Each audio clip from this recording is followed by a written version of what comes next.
Hello my dear friends, good morning બધાને. તો સવારમાં અમે આવી ગયા છે. નવું મકાન અમે લીધું છે અહીંયા ગાંધીનગરમાં, સેક્ટર 29માં.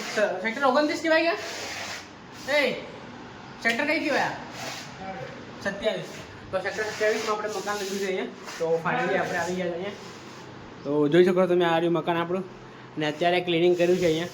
તો આ પહેલો રૂમ છે જે આપણો લિવિંગ રૂમ છે. તો તમે જોઈ શકો છો અહીંયા બહુ શાનદાર છે, ક્લિનિંગ થઈ ગયું છે. ફેન છે અહીંયા અને બહુ જ જોરદાર. પછી આ આપણે ગેલેરી છે, જો આ બાલ્કની છે અહીંયા છે, બહુ જોરદાર બાલ્કની છે.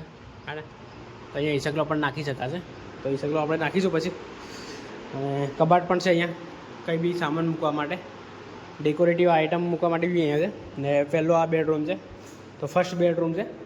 બેડરૂમમાં જો બારી, 2 વિન્ડો છે. તો હવાનું સર્ક્યુલેશન બહુ જ જોરદાર થશે અહીંયા. અને તમે જોઈ શકો છો અહીંયા કબાટ છે. તો આ કબાટ જોઈએ ઓપન કરીને. તો આપણે કબાટ ઓપન કરીને જોઈ લઈએ. તો આ જો કબાટ છે, અહીંયા કપડાં શિપકલી આ જો છે, બીજી શિપકલી. તો અહીંયા છે કબાટ અને બહુ જ શાનદાર છે. કપડાં બધા મૂકી જશે આપણા અહીંયા. સિમ્પલ છે પણ સારું છે. અને બીજો બેડરૂમ છે અહીંયા પેલી સાઈડ, પણ અહીંયા વચ્ચે બાથરૂમ આપેલું છે નાહવા માટે. તો આ પણ ક્લિનિંગ થઈ ગયું છે, બહુ જ શાનદાર લાગી રહ્યું છે. અને આ છે જાજરૂ આપણું. તો જોઈ શકો તમે, આ ટાઇલ્સમાં થોડો પ્રોબ્લેમ છે અને પાણી લીકેજ છે, તો નલ આપણે બદલાવવો પડશે. તો થોડું ફિટ કરી દઈએ તો કમ્પ્લીટ થઈ જશે. અને અહીંયા વોશ બેઝિંગ છે. તો વોશ બેઝિંગમાં આપણે અહીંયા બ્રશ કરવા માટે ઉપયોગમાં લઈ શકશું. અને આ છે બીજો બેડરૂમ. તો આ બી સેમ પેલા બેડરૂમ છે ને એ જેવો જ છે. તો અહીંયા કબૂતર છે, તમે જોઈ શકો છો. એ માળો છે કબૂતરનો. તો એ બેઠું છે તેને બેસવા દઈએ આરામથી.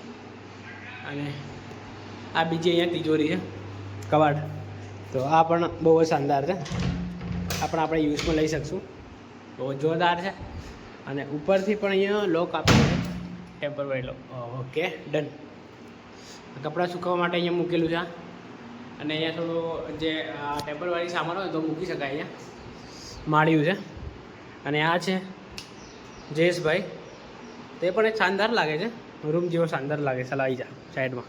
તો આપણું કિચન છે, કિચન બી બહુ જોરદાર છે.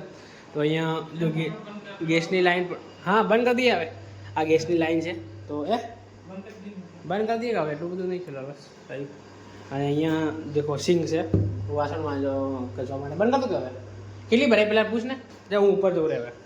અને અહીંયા પણ બાલ્કની છે થોડી. તો અહીંયા કપડાં ધોવા માટે અને વાસણમાં ધોવા માટે યુઝ થઈ જશે. તો આપણે જઈએ અત્યારે ટેરેસ ઉપર. અને ટેરેસ ઉપર ટેન્ક કેટલી ભરાઈ છે એ જોઈએ. મન તો અરે પણ હાલો, ચપ્પલ પહેરી ગયો. તો આ બધું છે, ક્લિનિંગ કરવાનું બાકી છે. સીડી અમારી સ્ટોર છે ને, ક્લિનિંગ કરવાની બાકી છે. તો વાત મારે છે અત્યારે. તો ફાઇનલી આપણે ઉપર જઈ રહ્યા છીએ અત્યારે. નરેશભાઈ જોઈ શકો તમે અહીંયા કેટલું ભરાયું? બસ 75% ભરાઈ ગયો. 75%? તો ફૂલ ભરી દઈએ ને તો આપણને ખબર પડે પછી લીકેજનો છે ને કોઈ બી પ્રોબ્લેમ હોય તો. તો આ ટેન્ક છે, કેટલા લીટરની હશે? આ 500 લીટર. 500 લીટરની ટેન્ક છે, જોઈ શકો તમે. અને પાણી આપણે કોર્પોરેશનનું આવે છે, તો એકદમ શુદ્ધ.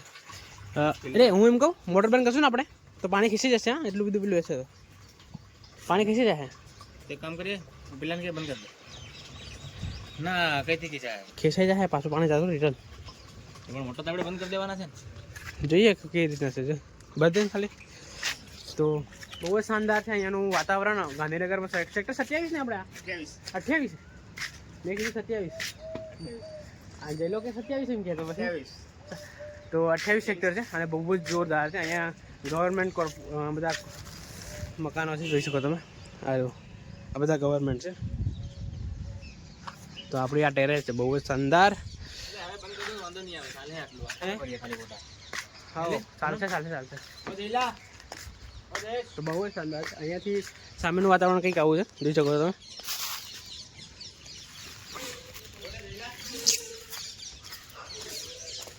તો જઈએ હવે આપણે નીચે. અને નીચે જઈ અને પછી બંધ કરીને જવું પડશે આપણે પેલા મકાન.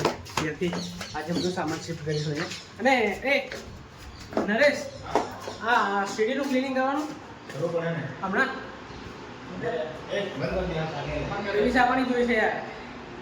તો આ બ્લોગને આપણે એન્ડ કરીએ. મળીએ નવા બ્લોગમાં. આવા જ બ્લોગ જોવા માટે આપણે ચેનલને લાઈક શેર સબસ્ક્રાઇબ કરી દો. Thank you for watching. By.